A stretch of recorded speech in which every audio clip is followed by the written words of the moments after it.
quality assured films.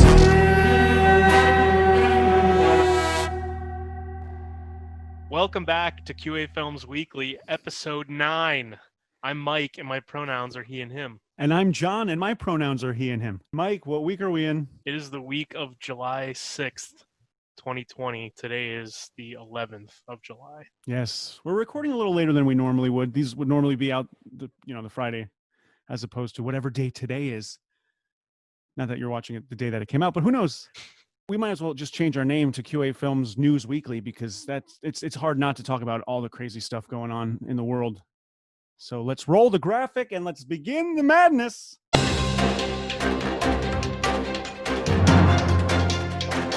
All right, what do we got going on in the news this week or last week or since we last checked in?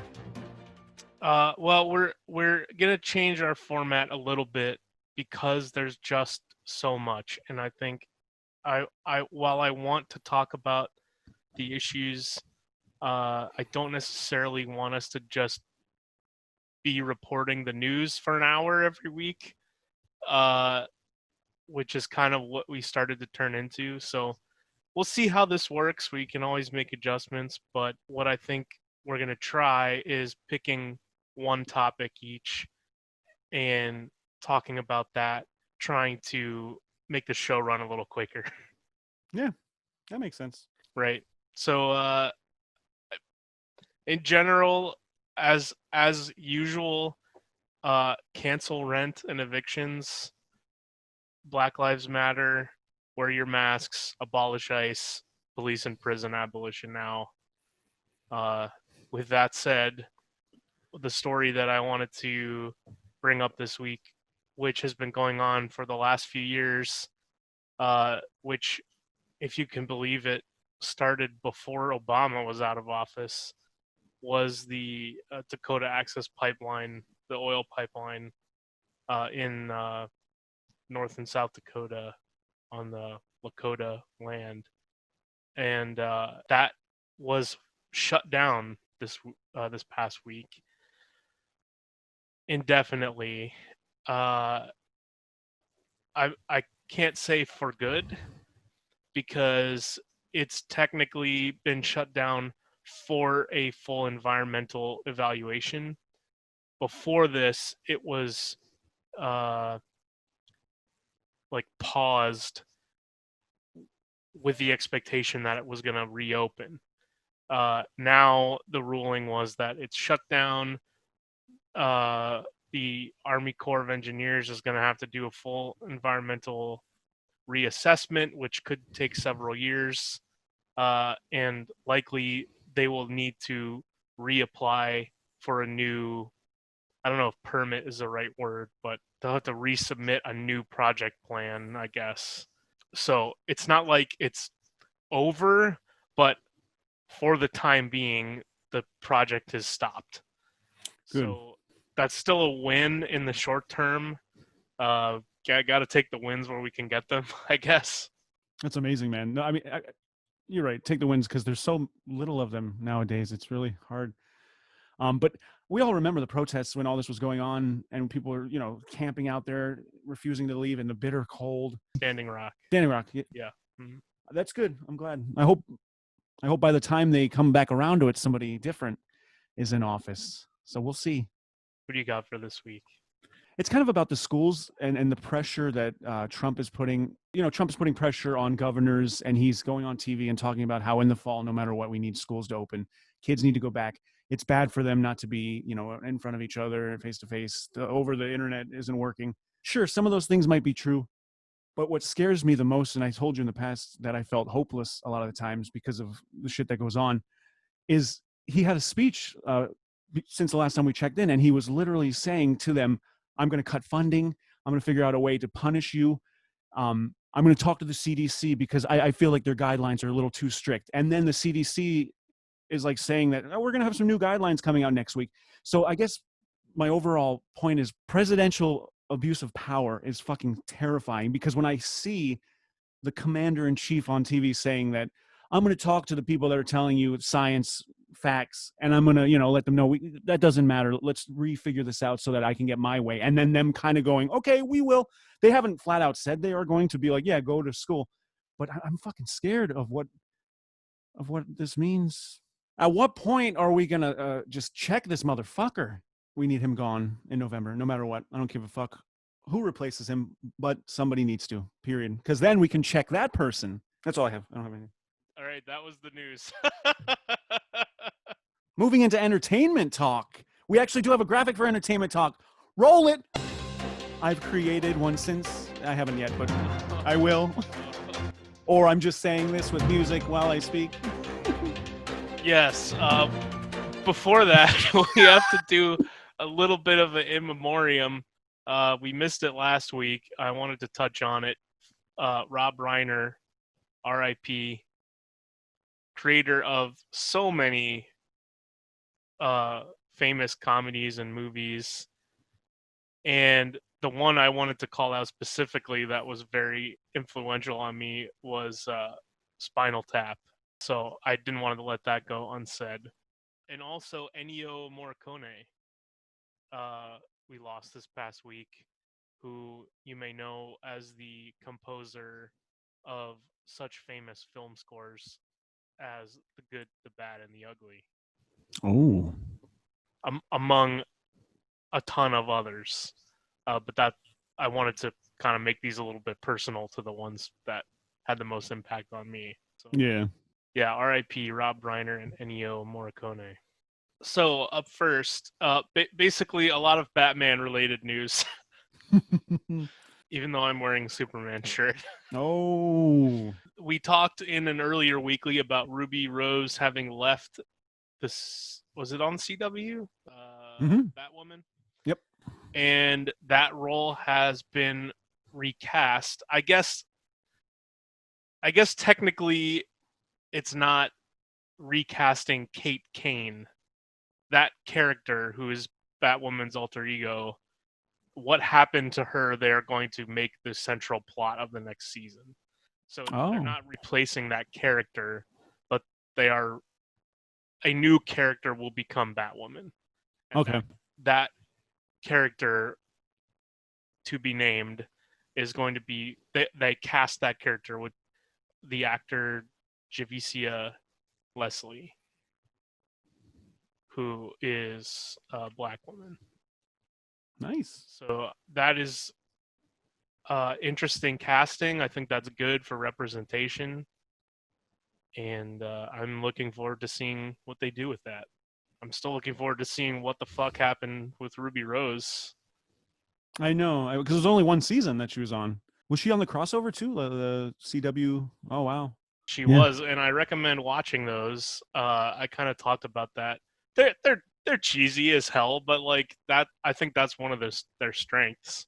Mm-hmm. And I think I talked in an earlier weekly about how I wanted I kind of just wanted the world's finest show, which is world's finest has typically been Batman and Superman teaming up, and I really just wanted the Melissa Benoist and Ruby Rose Supergirl Batwoman team up show, which they refused to give me, but those were some of the strongest parts of those crossover miniseries. So in other Bat news, look. You know that the Robert Pattinson starring Matt Reeves directed The Batman movie, which was delayed due to COVID. Yep. Apparently that is getting a spin-off TV show for HBO Max. And so a few new clarifications came out this week. One of which was that the movie will not be part of the DCEU. The DC Extended Universe, or whatever the fuck it is. Meaning like the Justice League and Aquaman and Wonder Woman, like those movies are all in the same universe, and this will not be part of that universe. So I thought that was interesting. And this spin-off show, many moons ago, we talked about when the show Gotham came out. Yeah. The infamous show Gotham. I've watched most of it, not all, but And at the time, do you remember what I was hoping that show would be? I vaguely remember maybe something about like Jim Gordon files, just following him on different cases or something. Sort Right? of, yeah. I was definitely looking for it to be more of a police procedural type show. Right. And specifically, the comic that I had in mind for the framework for that show was called Gotham Central. That was the name of the comic. And obviously, my view on the police has completely changed since then. But that is the comic upon which they want to base the spin-off show and make the Gotham Central cop show. Are you excited though, or is it now? Fuck no, that's a Damn terrible fucking idea. This is the absolute worst time to be doing that and announcing that. Like, what? I cannot fucking imagine the brain genius move to make that call and announce it. Yeah, I know. Even Yeah. like Brooklyn Nine-Nine isn't. They're in like high. They're like we might not come back because how the fuck can we come back? I know we're a show about jokey cops, but nothing's funny right now about cops. So yeah. Oh man, see everything that sucks because I know how excited. Now that you say it, I know how excited you were for that, and now it's happening. I mean, but it's not gonna be for a while, right? Either way. Yeah, I don't think it matters at this point. Right. Oh damn. Yeah. So come back next week, same bat time, same bat channel. We might be doing, speaking of bat news, we might be doing an episode coming up on one of my favorite Batman movies of all time.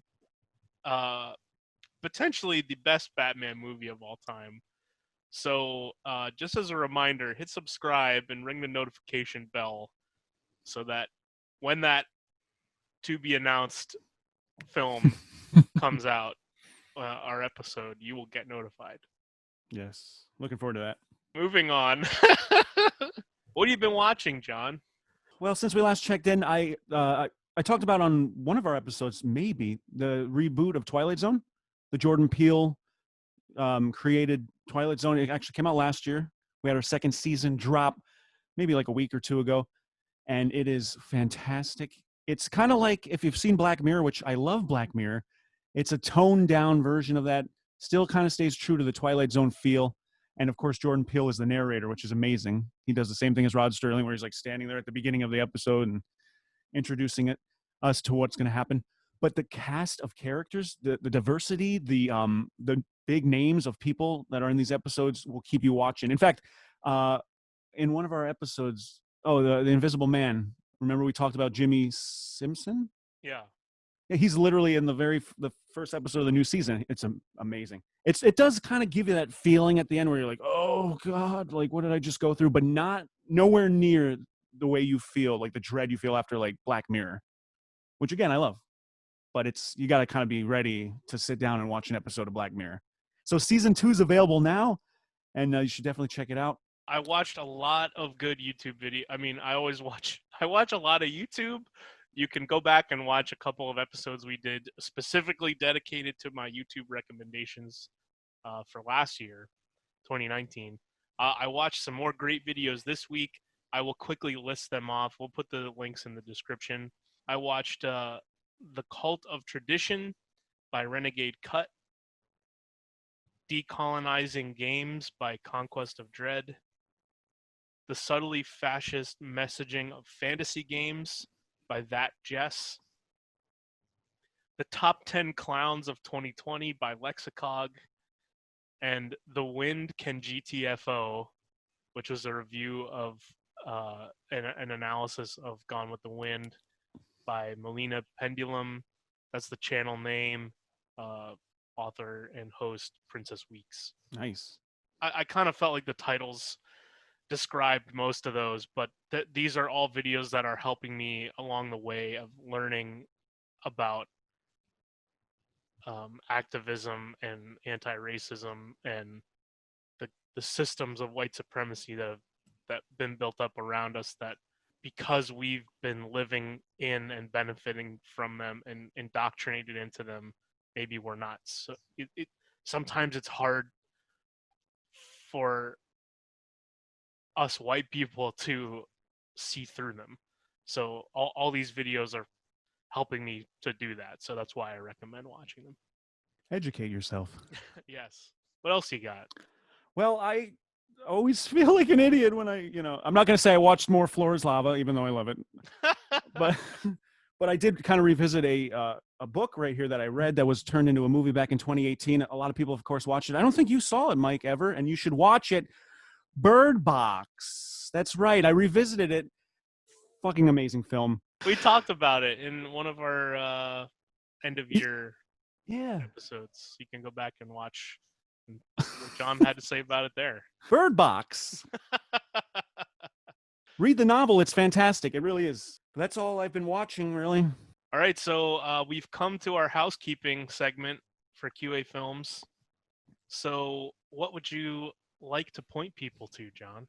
Ooh, well, first of all, since we last checked in, I think we had 2 episodes come out. One, of course, was our To All the Boys I Loved Before, P.S. I Still Love You as well. And Will Always Love You. That's right. That's the Netflix rom-com sequel that we actually did an episode on the first one before a while ago. And, it's fun. Check it out. That's a really quick review. And then our most recent one is the Bad Boys for Life, which is a funny review. I highly recommend both, of course, but there's so many laughs in the Bad Boys one. I agree. That review is one of our funniest, and I think it's a great example of us, a great example of our teamwork in making a review and cutting to all the examples with your editing skills, and we really cracked ourselves up with that review, so I recommend it. QA Films reminders: subscribe if you haven't already. Please click subscribe and ring the little bell icon that gives you notification. So when these next episodes come out that we've been teasing, you'll get a notice, so you won't miss them. And leave us a comment down below. That helps with our algorithm, helps the engagement. If you can't think of something to write, that's okay. Anything is fine. I was thinking maybe I'll try to come up with like a word every episode for somebody to, if they can't think of a comment, they could just like leave a word in the comments for us. Moving forward, because I'll just say Batman could be the word for this week. Who will be the first? Whoever's the first, by the way, will get absolutely nothing other than us being like, whoa, somebody commented on it. Also, you can check us out on Facebook. We are Facebook.com/Quality Assured Films, and our lovely Instagram, which is QA_films. And you can send us an email at qualityassuredfilms@gmail.com. Tell us what you've liked that we recommended to you, or what you thought of what we have talked about. I think this is another weekly episode, Mike, and it worked. I agree. A little shorter one here, folks. Do you like the shorter ones? Tell us something. Tell us anything, for the love of God. Yeah, let us know. So, donate if you can to people on the ground organizing. If you can't donate, please share those links when you come across them in your feed as you're scrolling. I know times are tight right now financially, so if you share those links, then it's more likely that someone who is able to donate will come across them. And if you are protesting, please be careful. Please don't post pictures of your voice, your face, other people's faces and voices around you protesting. That's very dangerous to do. And of course, wear your masks. Oh yeah, definitely. And as always, we always like to thank our non-essential and essential workers that are on the front lines. They're fighting the pandemic and also helping. Thank you so much. And I always like to shout out to my sister, Cassandra. Thank you, Cassandra, for what you're doing. She's a nurse. And volunteers and healthcare workers everywhere. We appreciate everything you're doing. Thank you. Well, I guess that's an episode. Yep, that's a wrap. I'm Mike. And I'm John. And we are Quality Assured Films. See you next week. See ya.